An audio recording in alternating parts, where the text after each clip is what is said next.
Hello, good evening. Welcome along to the Jackocar Cup Series. It is Season 13, Round 15. We are here in Albert Park for a very exciting race in prospect here in Thursday Night Thunder. We are deciding our Championship 4 for the chase drivers, and we are eliminating one more playoff driver tonight as well. So 3 drivers in total will be eliminated from the Championship tonight. Very exciting stuff. Australia, a track I very much enjoy, so I'm looking forward to seeing what the drivers come up with this evening. It is also the final night of the duels this season, and points will be dished out to our winning driver for both the playoff and the chase. So both sessions tonight have plenty on the line. They can mean an awful lot in the championship context. I'm your commentator Owen White. With me, I've got Jacko, and this should be very exciting. Hello, good evening everybody. Hello Owen, how are you? It's great to be back in Australia. Obviously scene of the season 11 Championship 5, which of course Arnoud de Grief won. That was almost a year ago, would you believe? And I'll tell you what was a year ago and 1 day ago, was Barry Baldwin's last esports victory. And we thought he was going to be in the race this evening, fighting to get into the chase shootout next week. He is -7 on points, but he is also not here. So he is the first elimination. Bazza will be joined by either one of the following 5 people: Decker Cornley, Jamie Griffiths, Jordan Lane, Ben Harrett, or Mike Kelterborn. Mike Kelterborn currently in the drop zone. Decker Cornley and Jamie Griffiths look fairly good, and providing Jordan and Ben finish ahead of Mike, it should be fairly straightforward for them. As for the playoffs, Casper Klein is in the danger zone. He is 2 points behind Ben Shaw, so he needs to be 2 clear positions ahead of Ben Shaw on track, or win the race to advance to round 16 and to give himself a shot at another title. Obviously, Arnoud de Grief, Jago Sullivan, Tony Kirkpatrick and Johannes Mellis currently occupy the top 4 positions in the playoffs. Yes, so plenty on the line. As you say, Bazza not here. I mean, I suppose there's a world out there where Ben Harrett goes and commits many crimes and gets himself loads of points penalties, but you are right, Bazza is as good as eliminated, really, isn't he? So it is really all fighting over one elimination spot there in the chase. What the drivers are also going to be fighting over tonight is 3 playoff points for the chase and 3 playoff points for the playoffs, based on duels standings. We have the top 3 in the chase duels, and basically the way duels work is that every week you have a duel, you got to set a faster qualifying lap time than your duel rival. If you do that, you get a point, and whoever's top of each table at the end of round 15, which is tonight, will win. Yeah, there was 3 points. So in the chase, we've got Pete Knighton, Jordan Lane and Decker Cornley all on 3 points. So if they win their duels tonight, we'll see them go up, and then it'll go to count back, and whoever wins on count back will get those 3 points. That could be vital. Not if you're Pete, because he's already out of the championship, but if you are Decker Cornley and Jordan Lane, those could be vitally important. Dustin hasn't got a duel rival tonight, he's just out there on his own, so he has gone fastest. Mike Kelterborn is against Leroy Hasselager. And yeah, for the chase, we've also got Ben Shaw, Arnoud de Grief and Tony Kirkpatrick. Arnoud and Tony are against each other in the final duel tonight. They're both on 3 points, but if Ben Shaw wins his duel, he's on 4 points. So he would win by default if he wins his duel tonight. So we'll keep an eye on that as qualifying goes on. For the rest of the drivers, I suppose their duel is more just normal qualifying. They wouldn't really need to worry about it, as Leroy goes fastest, beating Mike Kelterborn. So first important duel of the evening already upon us. So this is going to be Pete Knighton against Jordan Lane. So whoever wins this will move on to 4 points, and then it'll be down to whether Decker Cornley can beat Robin Border in his duel. And I believe, essentially, actually, whoever wins this duel just flat out wins, unless Deck goes on like pole or something, because I think he's already behind on count back. So we'll see how this all pans out, but only on outlaps at the moment, so they're taking their time. We've got Jamie Griffiths out there on a lap at the moment. Who's he up against? He is up against Ben Harrett, who's still on his outlap. So we got drivers slightly out of sequence with each other, but nothing new really. You've got a 2-minute window to leave the pit to start your lap, and yeah, you can easily get into other people's windows if you go right at the start of your window and they go right at the end of theirs. But anyway, we'll follow Jamie around. 1 minute 17.4 to beat. That looked like actually quite a good time from Leroy. We've not seen too much pace from him, unfortunately, this season. Things just haven't really worked out for him. But he has had a pole position, albeit in a bit of a messy session. But yeah, that time of the 17.4, Jeff, that looked relatively competitive. It does look fairly good, doesn't it? Leroy perhaps coming to form a little bit too late. Obviously, he got that shield last week, but didn't have enough points to advance him into this week to be able to utilise it and have immunity from getting kicked out. So despite the pace, it is unfortunately no good for him. Jordan, however, not far off, and Jamie Griffiths goes even better as he slots into P1 on a 16.6, 7/10 clear of Leroy there. Who's next up, Owen? You said it was Pete Knighton, and yeah, I guess Pete Knighton is the man of interest, actually. Yeah, and Pete's just done a double shift, I think, by accident there, from 6th all the way up to 8th, and that'll really upset his straight line speed through the middle sector. He has to beat Jordan's time, otherwise it'll be Jordan who gets to play, gets the dual points, and really, in championship context, Pete doesn't need this point because he's already out of the championship. So yeah, Jordan will be hoping that this is a slow lap time, and again with the short shifting for Pete, seems to be struggling with it a touch. I wonder if that'll affect him during the race, because if he's doing that during the race, he'll be so slow on the straight, so he'll get absolutely mugged in one of the 4 DRS zones. The lap still looks good though, and he will beat Jordan, so he's now the dual points leader in the chase, and so it all comes down to Jackocar. But like I say, I think on countback, Pete probably has a higher qualifying position out of the 2. So I don't know. Deck's aborted. Yeah, I was Deck aborted. Well, there you go. That, yeah. Well, that doesn't help either, then, does it? So well, there you go. That decides it then for the chase. Still against the rules. That's a good question. Not I've never seen anyone do that in this format, actually. Yeah. The Australia curse continues then for Jackocar. Okay, well that decides that then. So Pete Knighton gets 3 points, which a bit like the Traitors last week, which was won, I should say, by Leroy. But both of the bonuses are totally pointless because the 2 drivers who won them are already out of the championship. So that's just typical, isn't it? You couldn't have it any other way in Jackocar. So I'm just dobbing Deck in to make sure he definitely gets that penalty, as he did in, what was season 4? Some say Granny's still on the line waiting for the phone call to hear that he has won. You'd have thought he'd have read the rule, but I know we go over this every week, but you really thought he'd have known the rules. But it does sort of baffle me a bit. But it is a very funny story. It's a very, very funny story. One of the best. It's one of the best. As we follow Ben Harrett through the middle sector, he'll just be hoping to get himself ahead of Mike Kelterborn and see where he gets from there. He's got to outscore, well, Mike Kelterborn's got to outscore him by basically 6 points to get himself into the Chase's Championship 4. Ben is obviously the driver at most risk as things stand. If he can get ahead of Jordan and Jamie as well, that will help, but he's also aborted. Have we got like qualifying bans or something, or are they doing this just for the fun of it? It's a great question. Because this is the chase leader and, well, 4th in the chase have both not done a lap, leaving Jamie Griffiths, who is 2nd in the chase, on pole at the minute, and Jordan in 4th, and so this is a major advantage for those 2 in terms of potential points at the end of the event.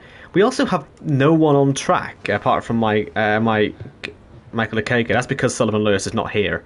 So it's a bit of a strange looking qualifying session with only 1 driver on track, but it means that we can give Michael all his air time. Michael, who obviously got into the playoffs this season. It has been a season of improvement. Ben was invalid according to Jamie Griffiths, so I just wasn't looking at the map, so thank you for that, Jamie. Invalid still doesn't mean you can't not complete your lap, right? Unless, like I say, unless the rules have changed, because even if you invalidated your hot lap back in my day, Owen, you still had to complete it.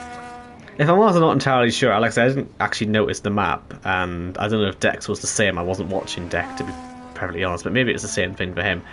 As the deadliest Finn in Australia rejoins the lobby. That would be the league owner, who, as you can see, hasn't actually got a car in play yet in this qualifying session. Gareth Hall we're talking about, but hopefully he'll be able to pick one soon and get himself on track. But yeah, Michael, it's been a season of progress for him. He'll win a duel against nobody tonight, but hopefully we'll see the upwards trend continue for him. And it's been quite nice to have a whole lap with him. He's kept valid. Had a moment coming out of turn 4. Obviously, he's gone off. Oh, well, he just about kept it on, but that was not the best penultimate corner for the man who knows this track better than anyone. You could argue, well, maybe not this layout, but he won the first ever Jackocar race here in Australia. He goes P6 with that lap. Yep. Ahead of the man who took the first ever pole here, Mike Kelterborn, down there at P7. Mike will be looking at what Deck and Ben Harrett have done, and again, assuming that our old rules are still the current rules, Deck and Ben will be in for some sort of penalisation, some sort of penalty, which Mike may benefit from. That's definitely the wrong word, as we assume we look at Casper, whilst Owen laughs in the background. Here he comes then into turn 3. Compose yourself, you're a professional commentator now. I know, Into sorry. turn 4 comes the Finn. You can't do this. Oh dear. Right. I just couldn't think of the English word. I think you did have the right word, it's just you didn't say all of it, which was the problem. Oh, I said... Yeah. Yeah. Anyway, this is quite an important qualifier lap, actually. Because, well, they all are, obviously.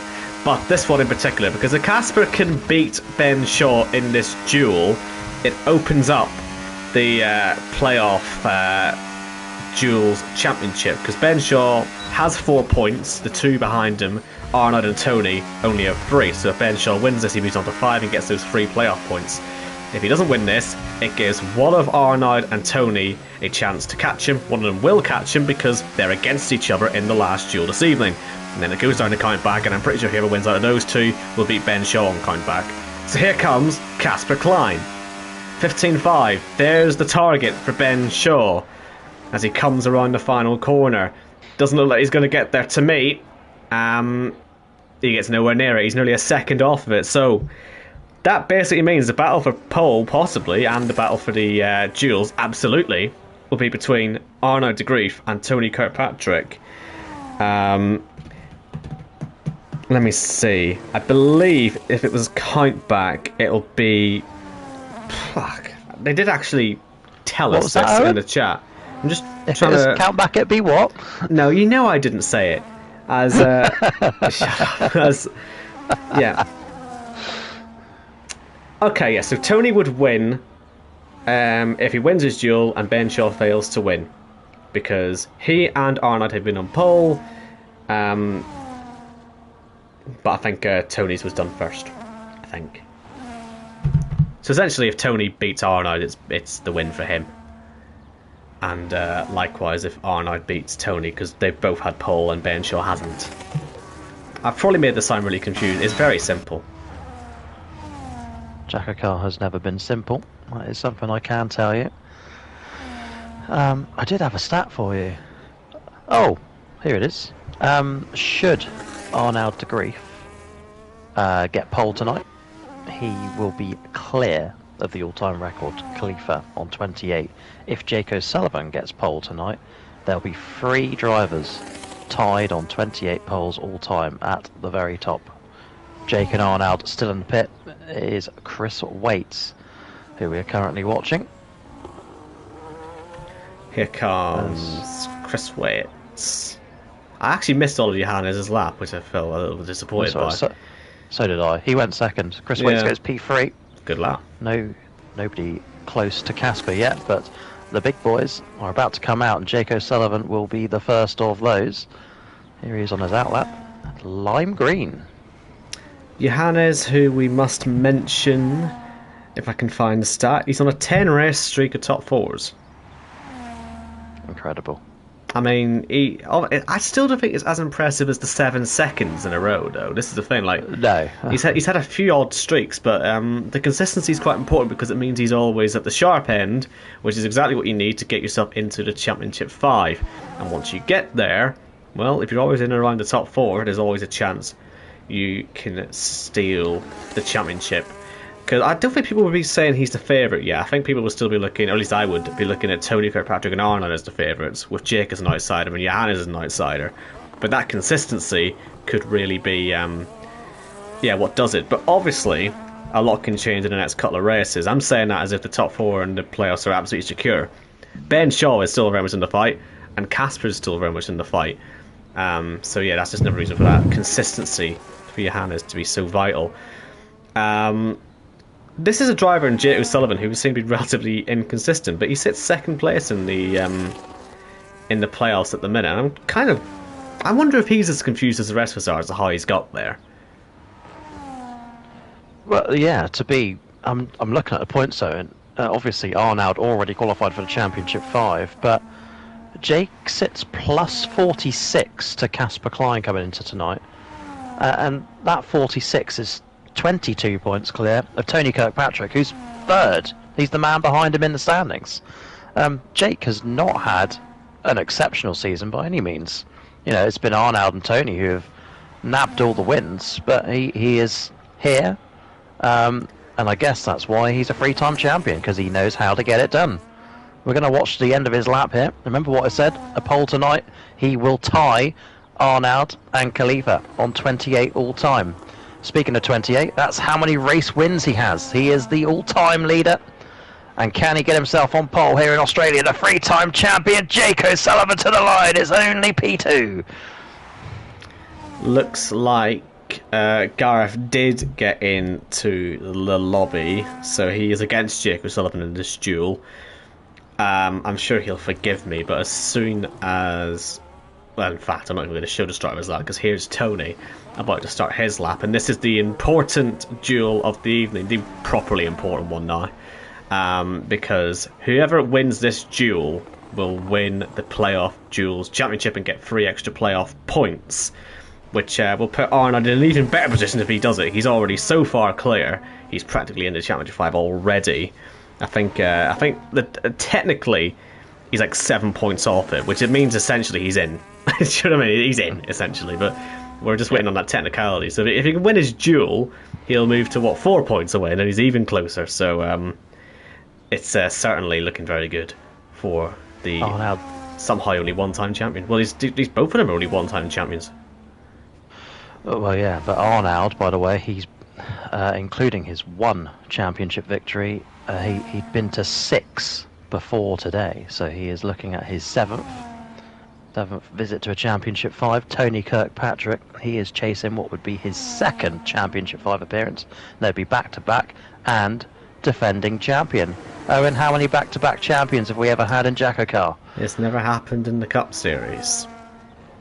Yep. It's never happened in the Kia Series either. Yeah, I wasn't sure on the second bit. Alright. Your lack of confidence put a lack of confidence in me. Here's Tony Kirkpatrick to the line. You can be sure he's P1 for the minute, with 2 drivers. Oh, Arnoud's One invalid. driver still to go.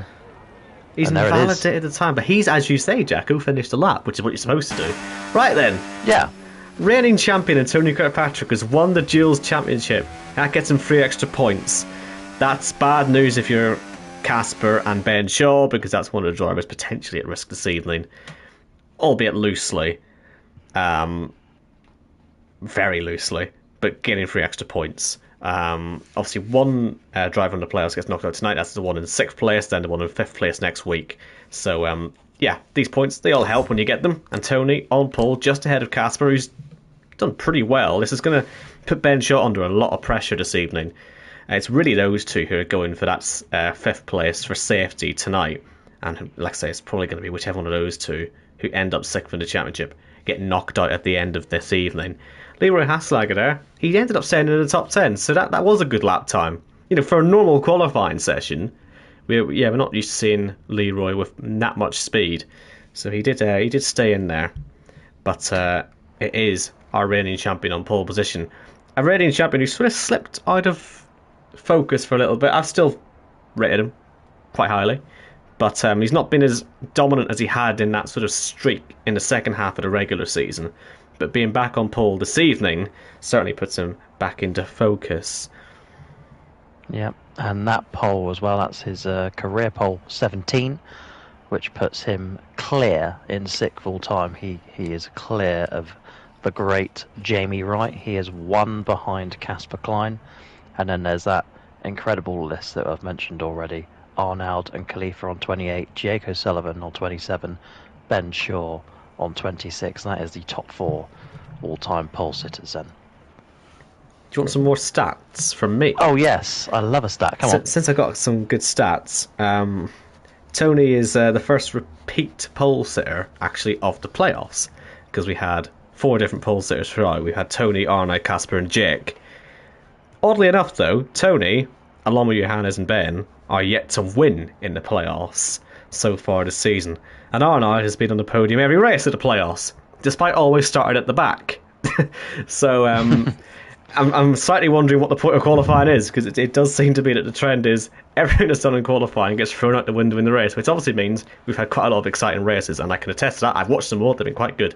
So on a track as crazy as this with 4 DRS zones, I'm just really excited for this. I've been saying this to you all season, Jack. I would love this to be a Championship 5 again one day.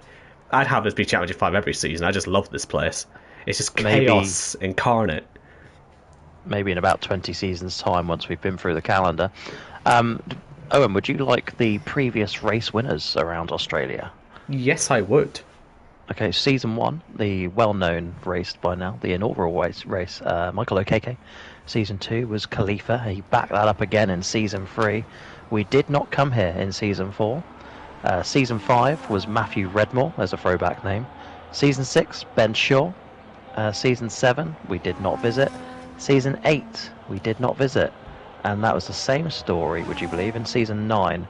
But then season 10, the opening race, Khalifa got his 3rd race win around here. Before season 11, Arnaud de Grief got his first championship around here. And in season 12, we did not come here. So we are back in Australia for the first time in a year.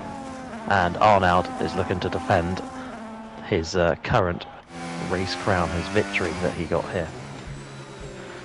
So, we mentioned a lot about the playoffs. Obviously, the main focus here will be the chase this evening, because again, as we say, Barry Baldwin, since he's not here, he's essentially already out of the chase, but someone is going to have to finish 5th in the chase standings, and it is only 22 points separating Deck, who starts at the back here, but is obviously top of the chase, from Mike Keltborn, who is 5th in the chase, and he starts in 13th. But a lot can happen here. And you got only a 5-point gap between Ben Harrett and Mike, only a 9-point gap between Ben Harrett and Jordan. So whoever finishes 5th in the chase tonight will be rather disappointed in themselves, I would have thought. But yeah, this is where it all gets decided. The top 4 in the chase go into their own Championship 4 next week in Bahrain, and the winner out of those 4 from that mini Championship 4 will make up the 5th driver to join the 4 playoff drivers for the Championship 5. Owen, I don't like to correct you all that often, but Please the gap do. between Ben Harrett and Jordan Lane is actually only 4 points, so the 9 you see next to Jordan. Let me recorrect you. I said Jordan and Mike, didn't I? Please tell me I said Jordan and Mike. You said Jordan and Ben Harrett. Man. Ben Harrett to Mike, and then Ben Harrett to Jordan. Jesus. Right, this has been a bad night Jordan for me. he's 9 clear of Mike Kelterborn, which means he's only 4 clear of Ben Harrett, who sits on the cut-off. Above the cut-off, Mike Kelterborn, the man below.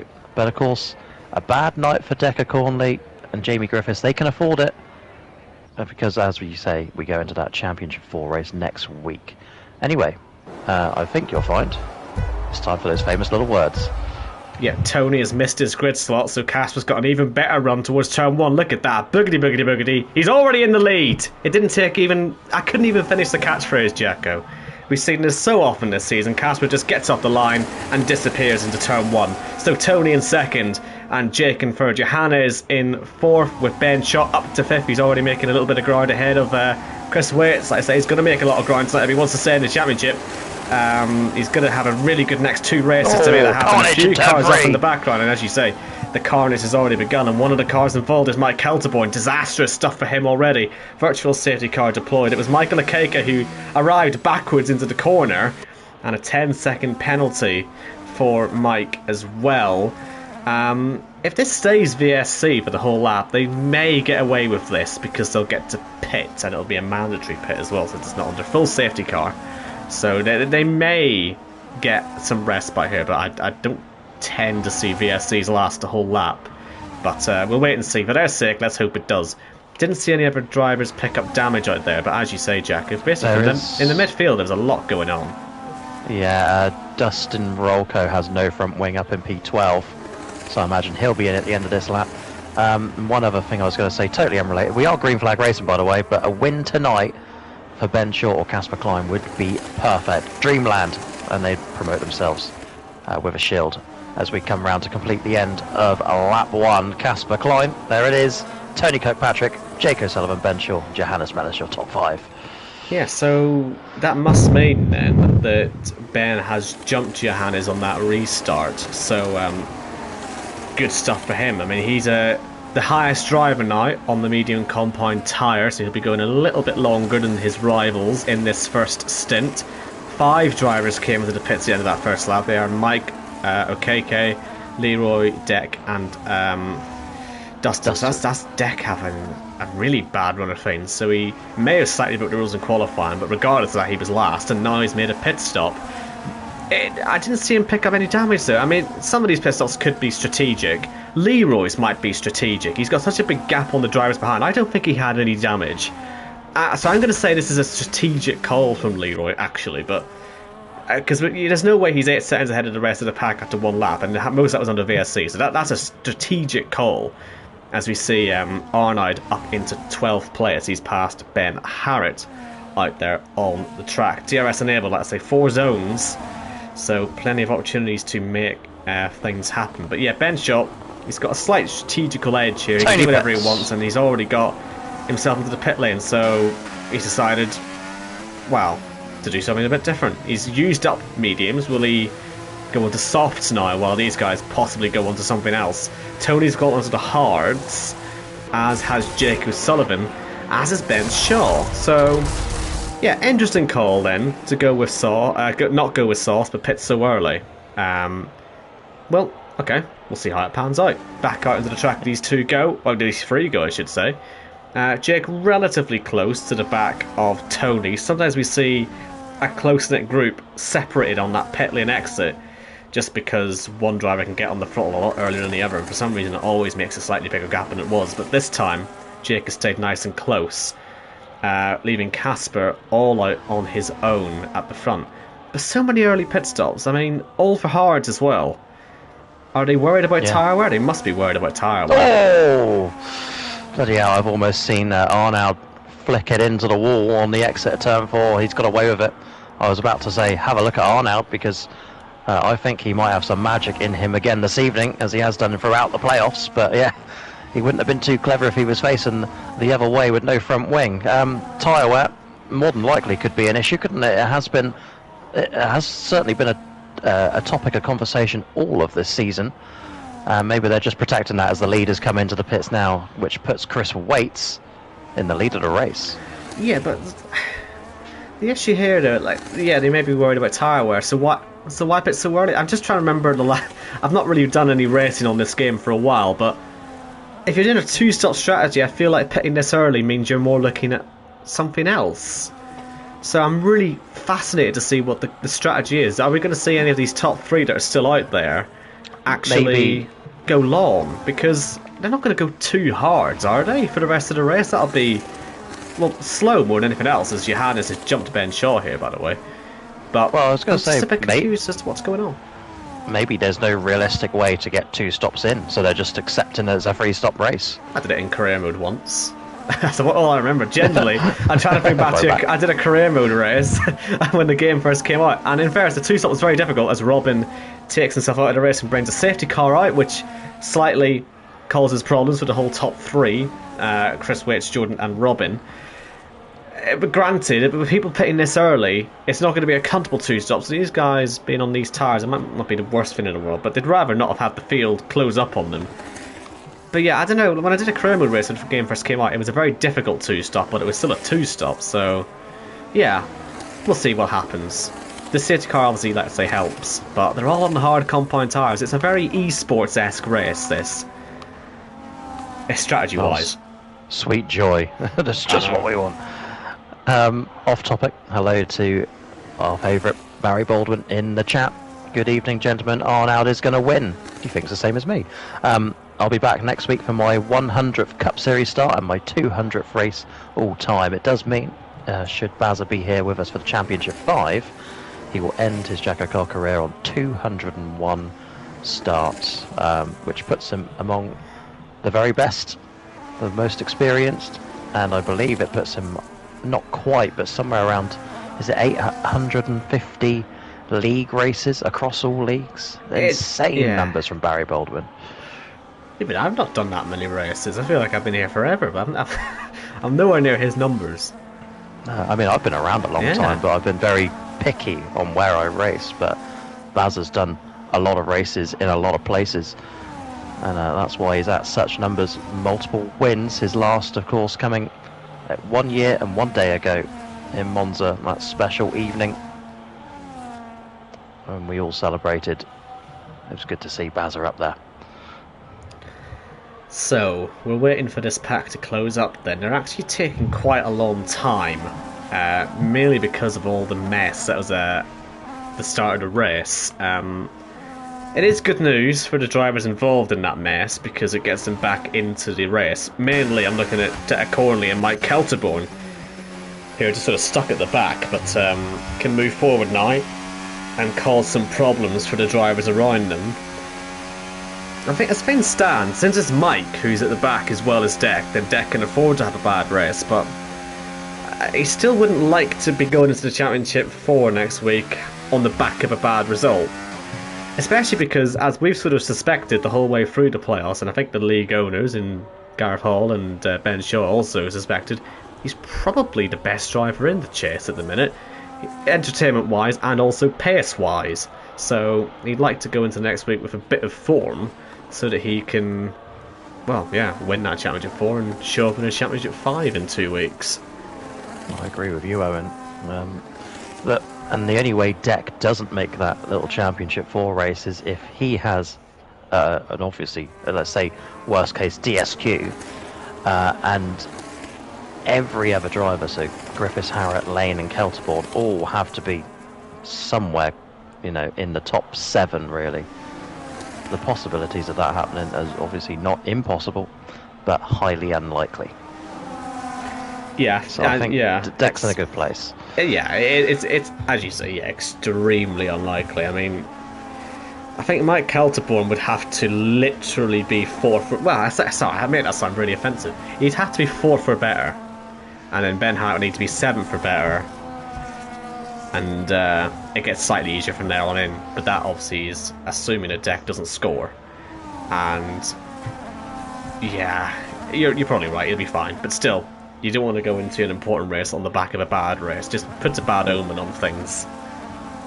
Yeah, I mean, the bigger picture, if you're going to take a bad result, the bigger picture is you finish, you get the points you need just to be sure of qualification, and then you go and do it next week to get yourself, or to give yourself, the best possible shot at winning a Jackocar Cup Series title.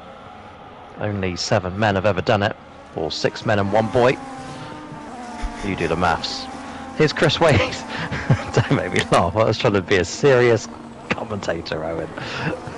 I'll tell you what, Owen, I'm going to take us for a restart. How about that? Chris Waits is going to lead us round here on lap 6. It'll be his 4th lap led, but of course they don't matter this week. They did last week when we took points off of them. What can he do with Jordan and Robin behind him? The top 3 have not pitted. Away goes Chris Waits. Can Casper get away from Tony on this restart? It doesn't look like he can for the minute as they head on down to turn 1 then. Jake, Johannes, Ben Shaw all in the mix, and it looks fairly clean. A few changes in the midfield as Arnoud moves his way up to P9, and he's on the back of Ben Shaw up front. Casper is through on Robin as they file in to turn 4. Owen Wyatt is going to take over from me as Tony is all over the gearbox of Robin Border. Yeah, I was just keeping an eye on the action in the midfield as Ben Harris having a horrible restart. He's put it into the wall again, and he's got Deck luckily past him by this point. He's added KK into the back of him as well. Very lucky escape, really, for Deck, because he could have been well involved. Here's Casper up to second place, getting himself ahead of Jordan with relative ease there. He used a lot of ERS to do it, but he's got himself a car between himself, well, 2 cars between himself and Tony, who's now got himself a penalty. And now look at this, he may make it 3 cars as he tries around the outside of Chris Wade, so he's not going to let him go through that easily. And Casper will have to wait a couple of corners. He can afford to be patient, he cannot afford to make a mistake, as Tony has just done there. Ben had a really good restart, Ben Shaw, I should say. And he was alongside Johannes towards turn 1, but it just didn't quite happen for him, so he's definitely showing a bit of aggression.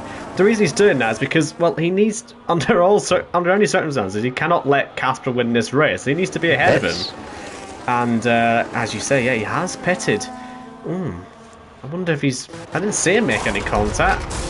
And, well... There is damage on that front wing, yeah. There's damage, but he's changed the tyres and not the wing. Is that an error? He's behind Robin and Jordan and Mike, obviously because they've only made their first stop. This is the second stop.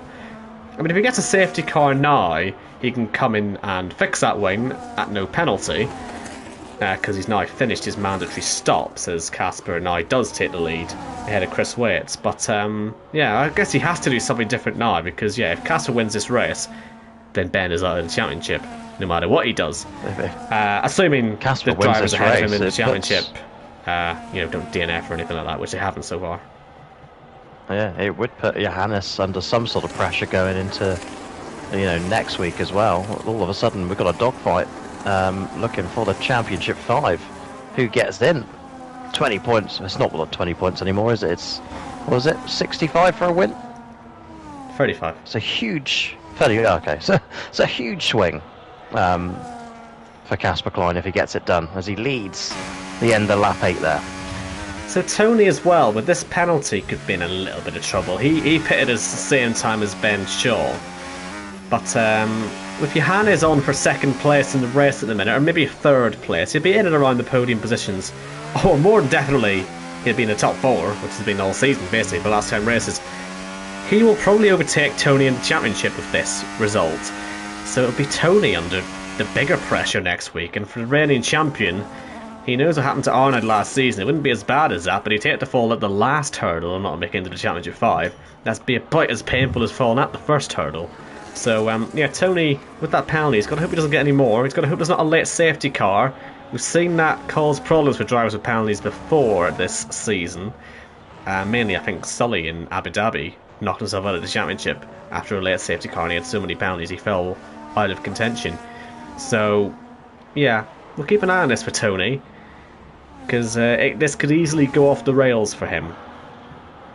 Absolutely.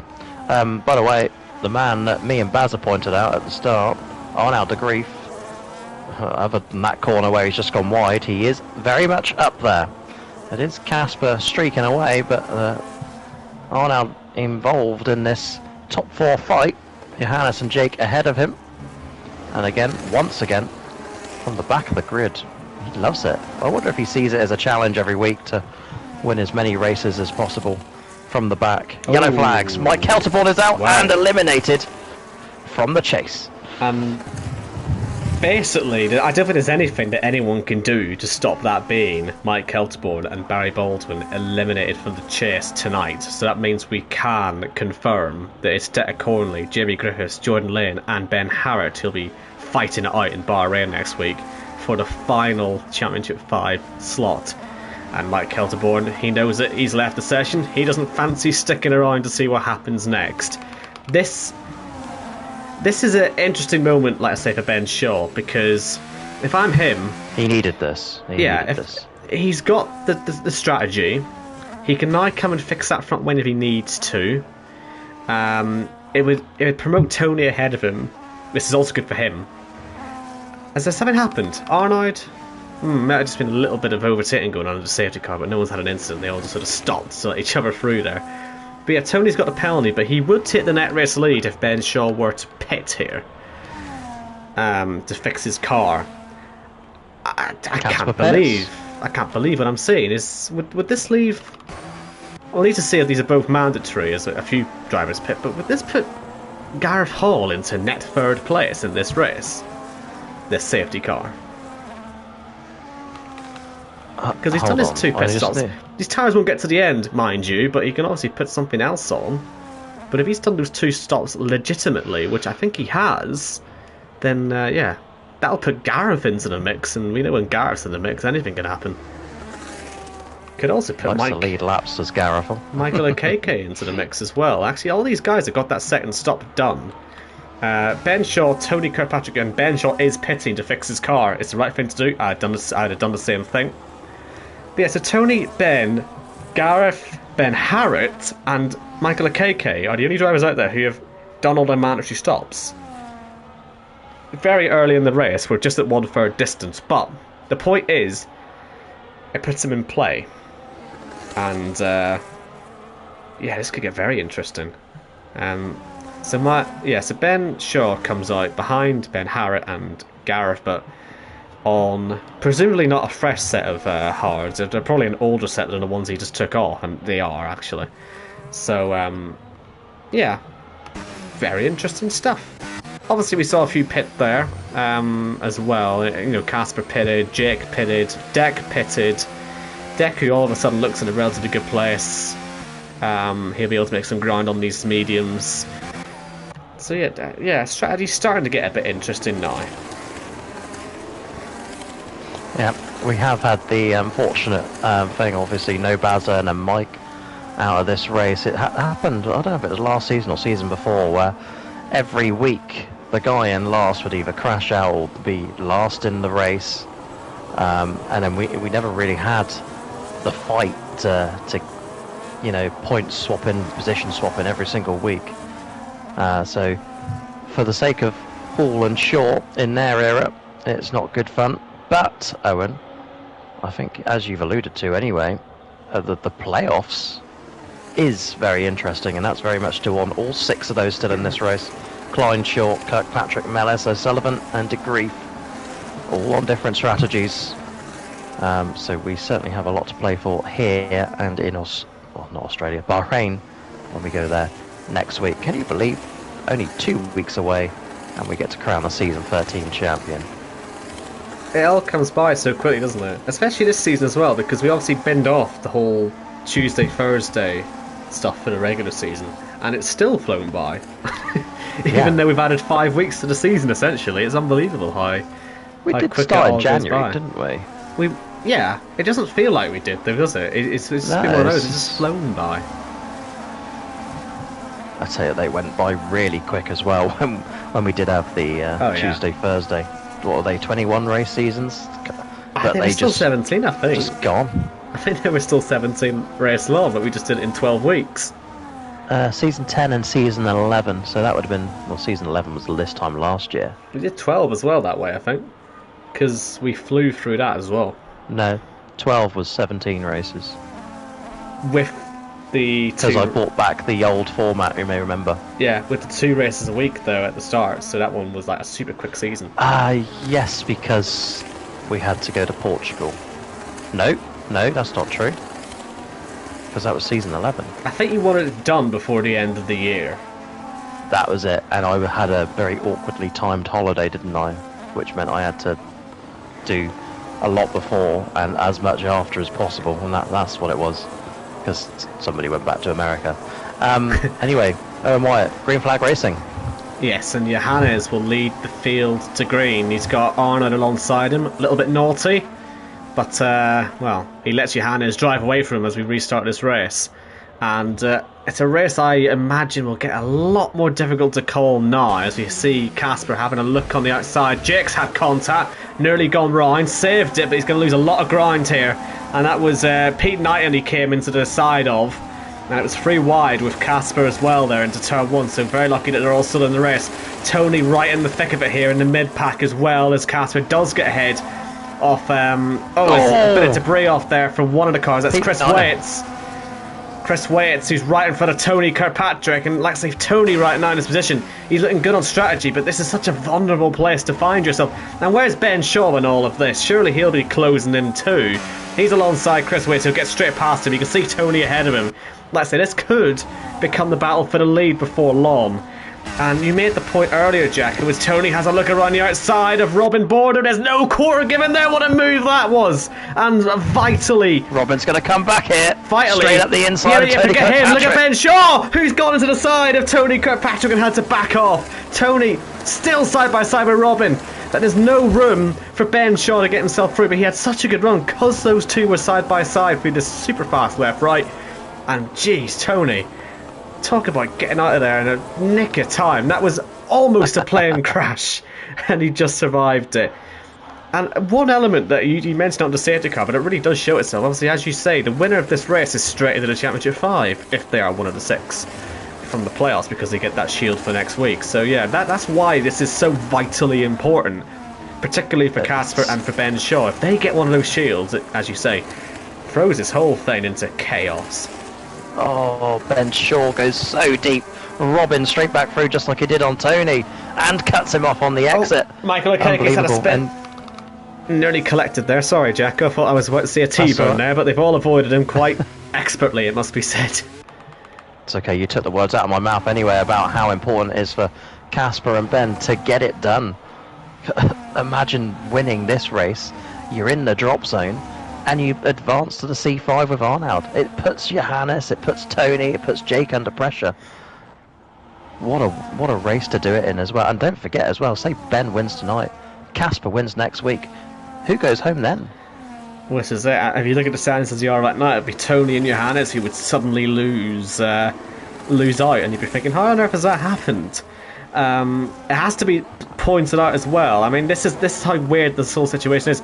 Because Johannes wasn't found out last week as a traitor, he has got the protection this week. So, I mean, if worst comes to worst, you could see Tony Kirkpatrick go out tonight. Do you know what I mean? That's why this is so bad for him.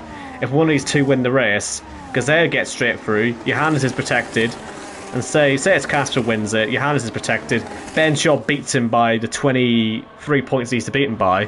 Suddenly, Tony's out of the championship. So it's it's a vital night. It's sort of the spirit of the old round of 6 format is still around. Oh yes, where it's still winning you're in at this stage. So very very interesting stuff. Casper's going to breeze past Johannes for the race lead here on lap 15. No fight from the German as the Finn goes flying past. And the Belgian sits in third and watches it all happen as the Englishman, Jake O'Sullivan, has recovered to P4. Did you see that? Yeah, he didn't have the full-on spin, did he? That's, I think, what saved him. He lost 4 or 5 spots. A few pitted around him. He's still a bit detached from where he'd want to be. But, I mean, you can see his rivals ahead of him. There's a worse place to be, and he's now seeing 2 of those rivals into the pits, Johannes and Arnaud. And this is what we were going to say on strategy, because Tony is already past them. He could possibly get to the end of the race on these tyres, and he doesn't have to pit again. So, this is where his strategy could come into play, as we nearly saw Jamie Griffiths, and I don't know how he didn't hit the wall there on the exit of 2. We nearly saw him bring out another safety car, and here comes Tony up the inside. Well spotted there by Jamie to see the car on the inside. He certainly gave room, but not there, he didn't. As he make a little bit of contact. Didn't even let me finish complimenting you, Jamie. But the move did get completed in the end for Tony. No damage done. If anything, it'll have been side pod for Jamie. So, Tony... Oh, he's almost in the wall again. Wow, living dangerously there. He's Jamie Griffiths. I think we'll stop watching him now. That's too stressful.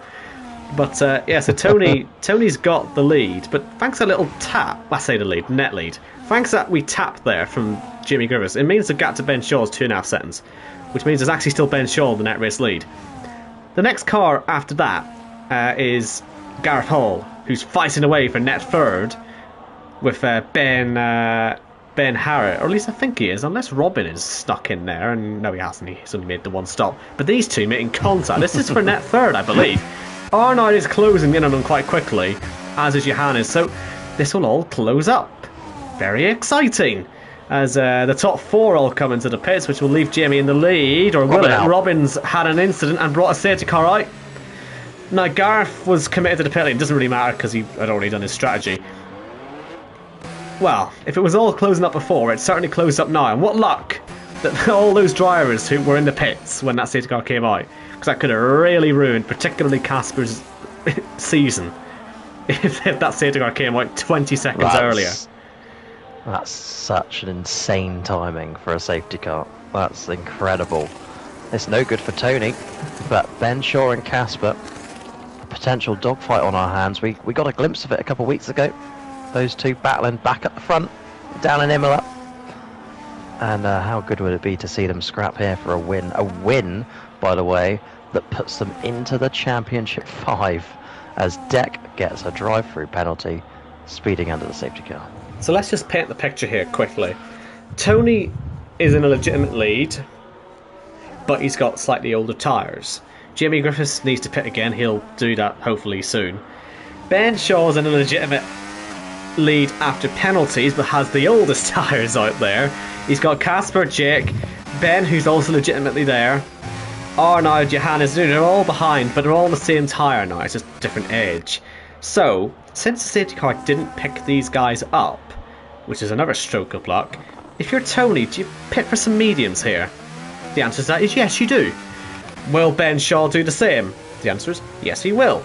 So they're going to be on fresher, more likely softer drive tyres. They have to do this because they're getting mugged on the restart. And they're going to be mediums, I think. Unless Ben Shaw puts some sauce on. Remember, he started on mediums. He may not have another set. So let's see what he does. He's going to go for more hards, actually. So, yeah, 3-lap pulled hards. So, Tony, I don't know, I think he'd be quite pleased with that as he comes back out on the back of the pack there. But I'll let you talk about the race leader now, sorry. It's alright. What was it? Jamie Griffiths in chat, was it yesterday or whatever? He was talking about leading races. No, it was post Saudi Arabia, where he said, "Oh, the damage I would have done to myself in Hungary if it was points taken off for laps being led." He's finding himself once again back at the front of a Cup Series race. Jamie Griffiths, who has led 67 laps before tonight, 68 you've just seen, and if he gets this one done and doesn't pit, you all know what number that will be. 69 laps led for the Welshman. 2 wins in his career, 1 pole position. He's been here since race number 51, and that was the very start of season 4.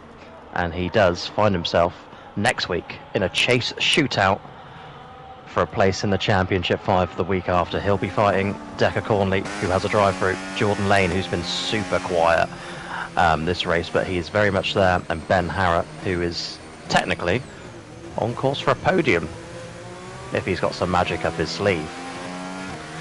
It's well, it's actually a net lead now, isn't it, for for Ben Harrott, since we had Tony and Ben Shaw pitting behind him, or ahead of him, and then now behind him. Is Casper and Jake not good on strategy? Oh, sorry, they're ahead, aren't they? Oh, for goodness sake, why have they done that? Sorry. That's very frustrating. I got overexcited there. Oh, dear. Oh, well. I also think I'm sure the younger viewers among us will be fascinated to Jacko's importance of the numbers there as he counted up from, you know, so on. I'm not going to repeat it. But, yeah, tells you which one of us is in our 30s, doesn't it? As That's low. Yeah, well, you know, as Jimmy completes that lap. You say 30s with an S, like it was just 30. Well, like yeah, you know, they all count. It's the very start of a long decade, put it that way. Well, yeah. I tell you what, if Jimmy Griffiths wants to win this championship, he ought to get used to this again. He's not won a race since season 6 in Silverstone. I know we mention that race every week as well, but it was a very, very long time ago. And obviously, as you say, he had Hungary, but in 2 races' time, if he finds himself in this sort of position again, he could find himself fighting for a championship. So, useful experience, this. It's good to know how to do a restart in this series as well, because they're not like other leagues. It's not like Real F1, it's not like NASCAR. It's very much its own unique system. It's been crafted and changed and mixed about over the years, but we have our own system here on restarts, and Jamie Griffiths hopefully gives us a good tutorial, hopefully at the end of this lap. Or are we going to get one more, because we await OKK to join the back of the train. The man who won here 6 years ago. That's insane. 6 years. 6.5 years. Safety car in this lap. OKK is there.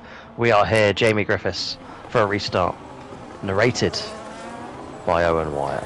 And of all the chase drivers to conduct this restart, thank goodness it's not Deck. As around the final corner. Speaking of which, Deck's actually in the pits. He may well take the lead here, actually. Deck now he's got to slow down. As Jamie Griffiths restarts, and Deck will fall to the back. He's followed the safety car, which I don't think they really meant to do. But look at that, as up the inside goes Jacko Sullivan. Oh dear! P2. I shouldn't really laugh, but he's just ruined Casper's life. Essentially, is what he's just done. Why has he done that? He mustn't like him very much. As Johannes comes up the inside and takes him. And look at Tony on the new tyres. He's ahead of Casper. That's just disastrous. If Ben Shaw gets through as well, boy, have we got a fantastic last spurt of this race. This won't be straightforward. You wait till Ben Shaw gets on the back of a Casper, but Casper, he's not going to give it up. Here they go. Oh, I've not been this excited for a long, long time. 3 wide. This is Jacko Sullivan blocking Casper again. And Casper's hit him. Oh, and this is going to have Tony. It's going to have Ben Shaw involved. And Tony lets Ben go. He wants the chaos as well, but he's got to be careful not to get himself knocked out. Here comes Casper up the inside. They're going to touch again. And move into the gravel trap. Can you believe it? Head loss from the fin there as he's trying to get himself into the Championship 5. Jacko Sullivan in the dirt, but it doesn't matter all that for the minute.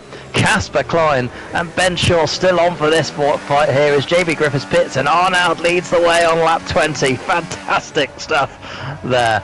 Unbelievable. And into the pits as well comes Tony. He's going to go for the softs this time.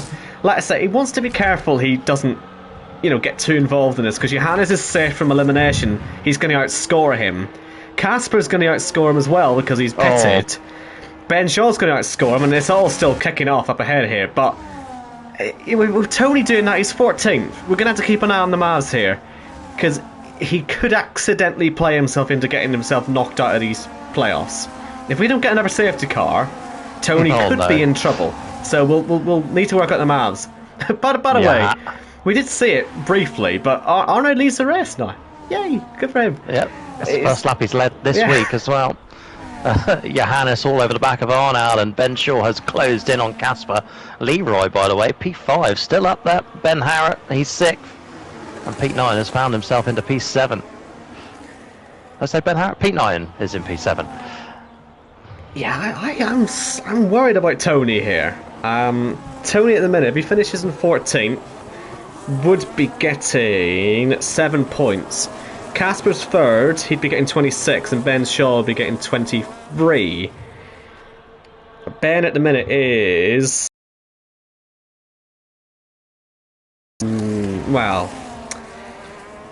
22 behind, so he would pass, and Casper would also pass him. If it finishes like this, I think Tony's out of the championship. So Casper would stay behind Ben Shaw by a point. But actually, no, what's the interval? They'd all pass. They'd all pass Tony. Yeah, they would. Casper's 24 points behind Tony, so he would pass him by 2 points, and Ben Shaw would pass by 1 point. And Johannes is safe from elimination this week because he wasn't called out as a traitor last week. So Tony, at the minute, if he stays 14th place and the race finishes like this, Tony, our reigning champion, could be out of this. So only 8 to go. And by the way, this battle for the lead is very entertaining as Johannes puts it into the gravel. He's spun. Yeah, that's going to make Tony's life even harder, because that's just given an extra 3 points each. Well, it's actually given 4 points to Casper. It's given another 3 points to Ben. So that means that Tony's going to have to make up some proper positions here. Oh, and Leroy nearly loses it as well. But, Tony's nowhere. He's just sort of on his own. Are we seeing a sort of I mentioned this earlier on in the stream about doing an Arnold in Japan, and the way Arnold did it was by doing a pit stop that he didn't need to do, which put him into the middle of nowhere, and he sleepwalked his way into elimination. He needs a bit of a miracle here. Just because you're 24 points clear, it doesn't mean it's job done. I've just joined Deck, who's off on the gravel as well. Arnold leads the way, but yeah, it's never ever job done. The amount of times we've seen drivers with points in hand, they've thrown it away, and they've been in good positions. They've been knocked out of championships they should have won, races they should have won. It's happening again, and once again, it's happening to the reigning champion. 21 seasons it will be without a repeat winner. We've never had a repeat winner, and Tony Kirkpatrick is going to become the latest victim of that curse if he doesn't get his act together. And don't forget, he's got a penalty as well, so even if he makes the positions, Jamie Griffiths has just made it slightly easier, even if he makes the positions, it's still not job done. And it's all unfolding here. And if it happens to finish like this, you're going to have a proper dogfight next week between Johannes, Casper, and Ben. I say that, I mean, if Johannes stays P4, which he probably will, knowing his record, it'd be relatively okay, but you'll be seeing those two catching up, and, well, if he has a race like Tony's having at the minute, there could be him facing an unexpected exit as well. Nothing's confirmed, and we'll make sure we definitely do the Mavs as Tony picks up another penalty. We caught that one live. No. Oh, dear me. Right, so let me just make this clear again, right? Casper, at the minute, is scoring 30 points. That puts him 6 ahead of Tony at the moment. Tony was on pole as well, so he got the 3 points for the duels. So that would actually give him an extra, 3 points, wouldn't it? So that would possibly have saved him if it wasn't for Johannes going off the road. So it would still have Casper being 4 points ahead, and the 26 for Ben Shaw would have him being 1 point ahead. That's fine stand. So, Ben Shaw is safe where he is. I think it might be Casper that's at risk. Well, no, they both. I think at the minute right now, if it stays like this, it's Tony who loses out by a point to Ben Shaw. I think. For elimination. Yeah. All Tony would have to do, in fairness, is gain 1 place, and he'd be level on points with Ben, and I think he'd probably get through on count back, wouldn't he? But Tony would have the count back over Ben, yeah. So he can see a car ahead of him. He can see a few cars ahead of him. This needs to be the best 5 laps of his season, Tony, because as things stand, he's about to get himself knocked out by a point. It would have been Johannes. Well, it wouldn't actually. There's that 1 place. Another safety car. And all that we've been saying there comes to nothing. Or does it? Because we have a safety car out. It's Chris Witch. You saw him in the wall.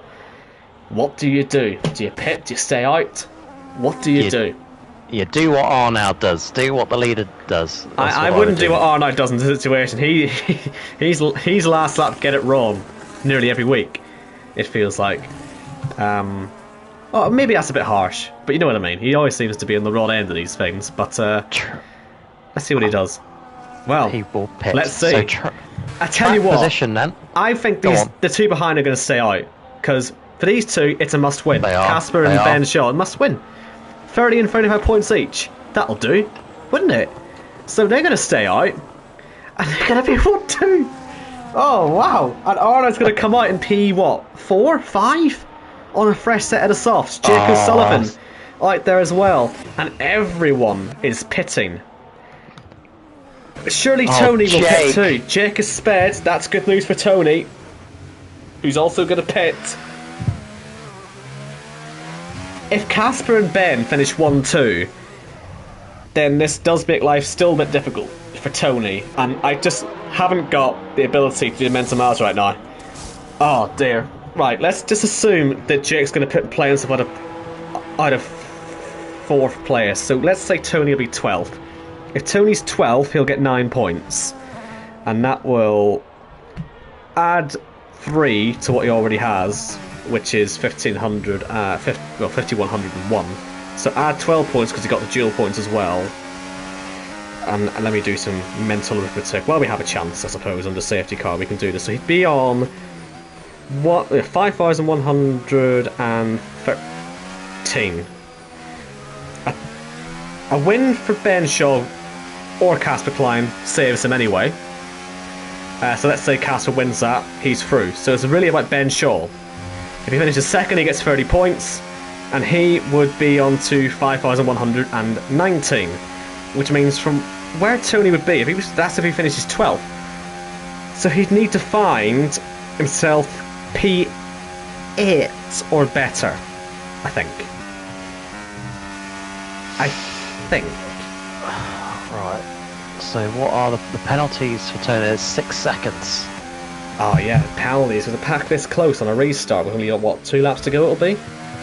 It'll be a green-white checker. Yeah. I think that's the Mavs. I know I'm making a real pig's ear of this, but it's just because we have the dual points to factor into this as well. Essentially, yeah, if he finishes 8th place, he would pick up overall 18 points tonight, and that would leave him on 1,519, which is the same as what Ben Shaw would be on if he finishes in 2nd place tonight, but on count back, it'll be Tony that gets through.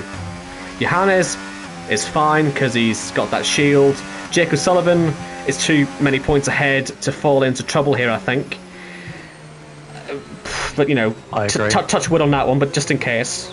And then Casper, who wins the race, is through anyway.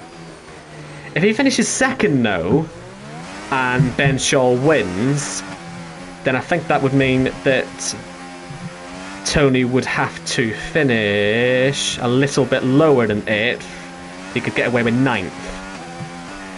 So basically, if Casper wins, it needs to be 8th or better for Tony, assuming it's Ben Shaw in 2nd. If Ben Shaw wins and Casper's 2nd, it needs to be 9th or better for Tony to stay in, I think. I'd say don't quote me on this, but I really hope I'm right. But I think that's where we're at. We've got 2 laps left here in Australia. Tony has 6 seconds of penalties. Jake O'Sullivan has a drive-through. So that'll put Tony up to 10th already. So he'd only have to make a couple of places. But it's a big if with 6 seconds of penalties. And if there's any contact and any accidents and he's involved in them, boy, we're in trouble. But look at Arnold on these fresh softs. He's going to be a flying machine. Could Pete Knighton win a race? He's up there. He's got penalties though. But still. Arnold from 5th. Ben Shaw is not leaving anything on the table here. You watch him back off on the restart so that he doesn't get the wheel spin and get caught out by Casper. He'll give Casper the room, and then he'll play it sensibly and make a move, possibly a bump and run on the final lap. Here we go, Owen.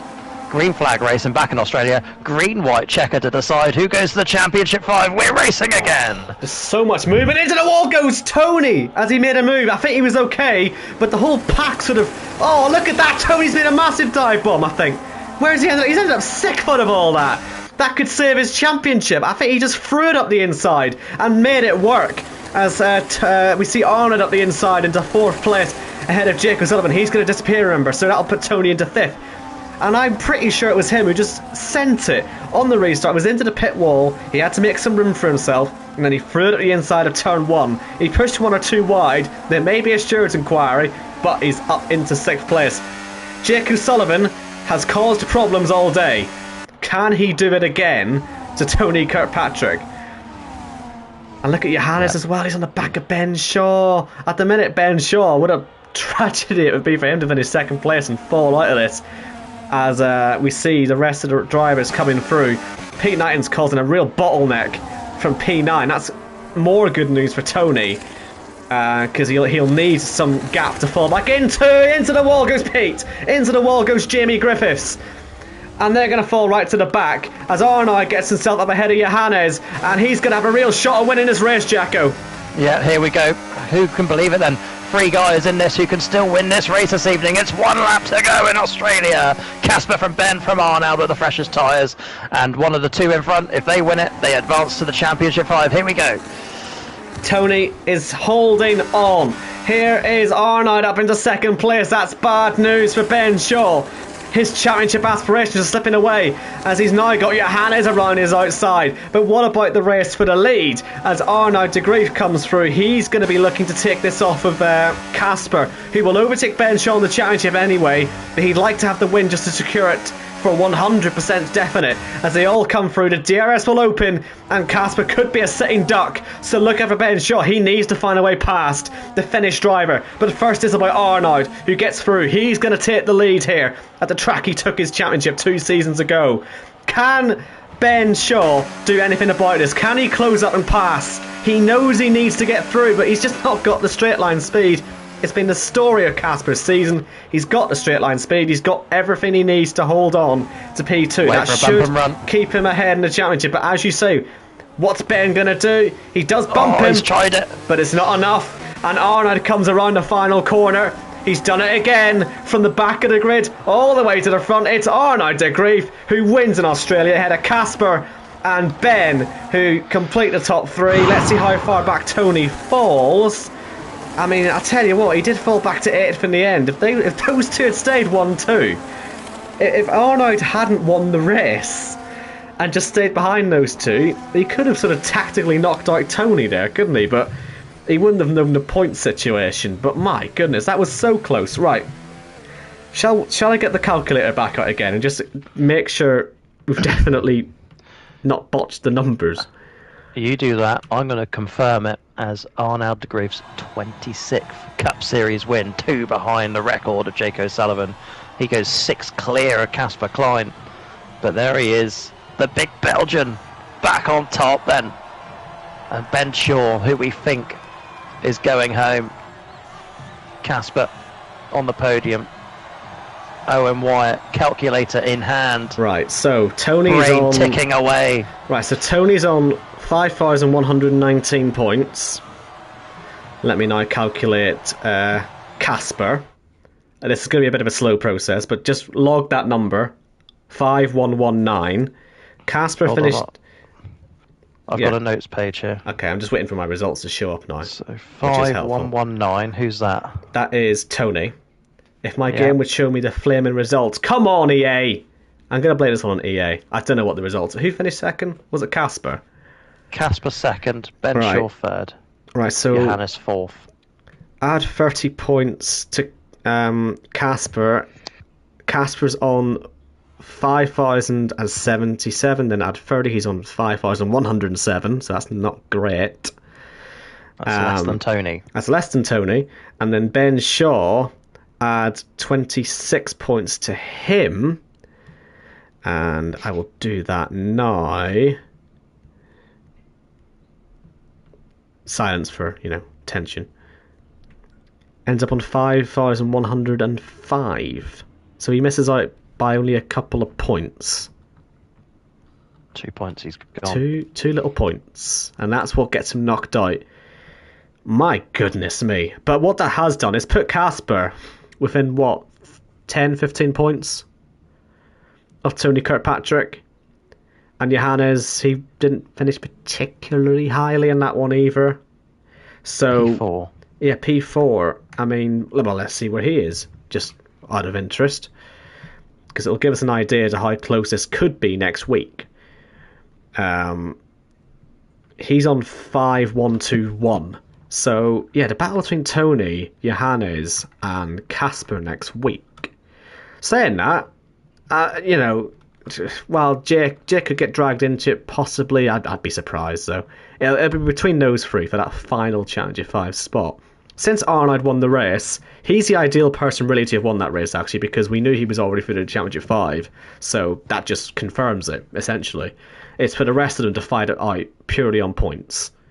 And we know he's out of the chase. It is Mike Kelterborn and Barry Baldwin. I couldn't tell you where any of the other drivers finished because the game didn't bother to show me results for some reason. But doesn't really matter. It's Decker Conley, Jimmy Griffiths, Jordan Lane and Ben Harrett who'll be fighting out in Bahrain next week for that final Championship 5 slot in their only Championship 4 race. Right then. I told you Australia was a good track. Are you seeing the vision? Get this. It's not the same Australia as we had in season 11. Totally different track layout. Shaw and Hall, get this as your Championship 5. If you haven't decided yet, just come back here in 2 weeks. Oh, what a race! And that was really good. I enjoyed that. And the safety cars were well timed for us as well. Like, for excitement, perfect. Oh, yeah. The voice that was already going is now in real trouble. I don't think I've shot it that much in a Jackocar race for a while.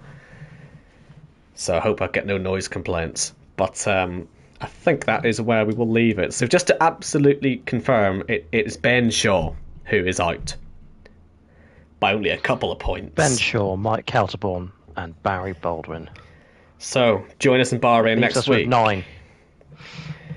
Where we will decide our Championship 5, essentially. We know, well, the 4 out of the Championship 5 that we haven't already decided, because we obviously already have Arnaud through to the Championship 5, because he's just very good at this game. So it'll be Arnaud and 4 others. Find out who those 4 are in Bahrain next week. Thank you all very much for watching. I'm going to open the window now. Safe travels. Enjoy your evening.